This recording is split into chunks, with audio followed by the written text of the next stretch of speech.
Hello, welcome to my channel Bear with me, and we got another chapter of Heaven's Official Blessing Manhua. So before starting, like, share, comment, subscribe to my channel. Let's start. Chapter 101 starts as we see Shilian placing his hand on the statue at it, cracks and snaps into hundreds of pieces. And if we zoom into this, we can still see Kirong's half body. That is disgusting. Shillian says, there are probably still a lot of living humans hiding in this cave. We should go find them and let them out. Hua Cheng replies, let's go. We see them freeing those humans. Shillian asks, San Lang, there's something I want to ask you. How did you know Kirong was behind the Gilded Palace incident? Back then, Kirong didn't know I was the grand tutor. And while I did discover that the Shianle royal family was conspiring, I didn't know that he was the one pulling the strings. So, how did you find out? How long have you known? Hua Cheng replies, not long. I've dealt with Kirong couple of times. I'm familiar with his ways. He was a civilian of Xianla when he was alive, so he really hated Yang'an. During the age of Yang'an, many of the large internal assassinations of their royal and noble families were organized by him, but he always hid it very well.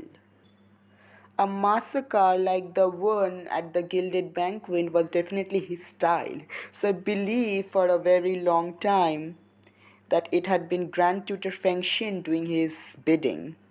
And look at this Kirong's picture. This is so disgusting. But I'm into this thing. I'm into this. Back then, Lang Jingchu accused you of being the grand tutor in the upper court, and there was no way you and Kirong were on the same side. As Shilian thinks in his mind, Sanlong isn't from the heavenly realm, yet he knows a lot about what happened at the Palace of Divine Might. No, he even knows the history between Kirong and I. I think there's been some grammar mistakes. Should it there been me instead of I? As Hua Chang continues, still I was sure that the puppet master behind it was Kirong.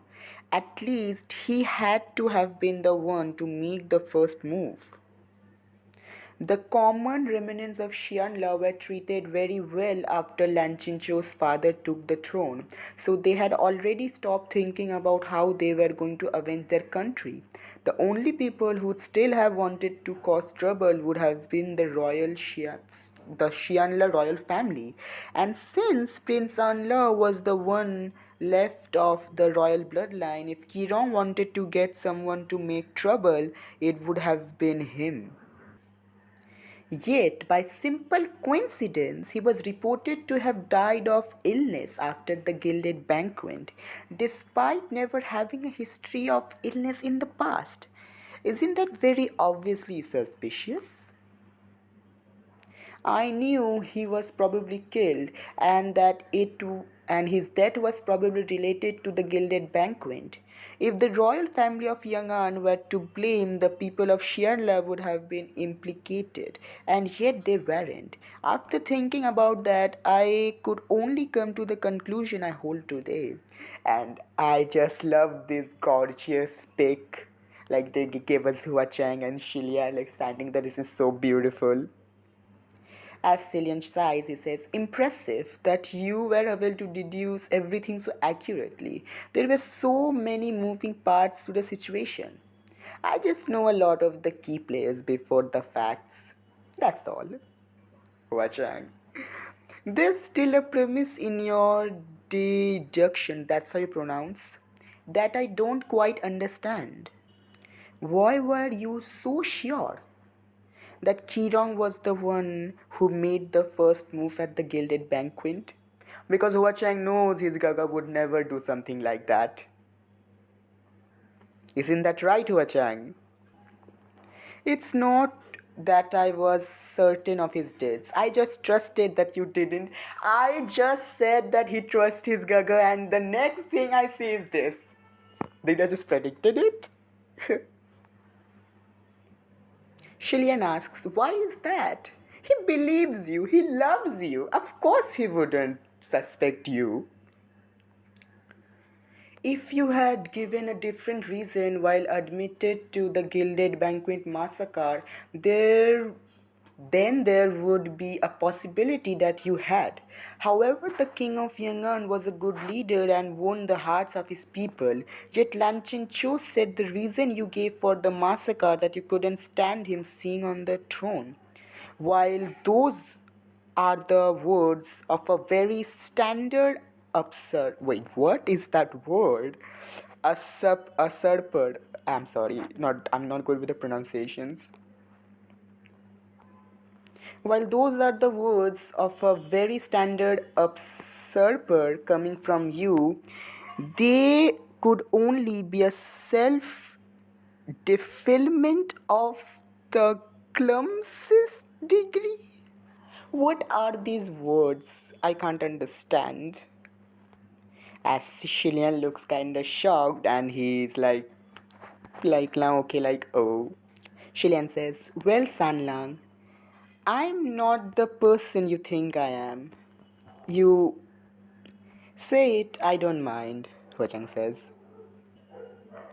I think you shouldn't put so much faith in another. You shouldn't think of other people as being too perfect.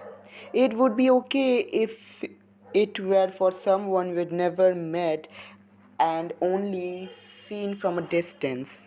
But if you are close with that person and you found out one day that they were the opposite of how you think, you would become disappointed.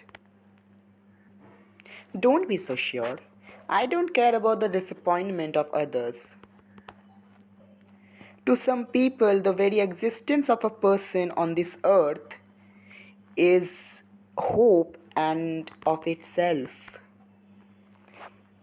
And the chapter ends here. And I just love this fake fella standing. And my favorite part about this is this. It's not that I was certain of his deeds, I just trusted that you didn't. I mean, he trusts Shillian so much. I just love this fact. Like his love, devotion for Shillian is just so much. And that's why I love TGCF. So let's meet on the next week. I think, I don't know, when will the next chapter be out? So bye.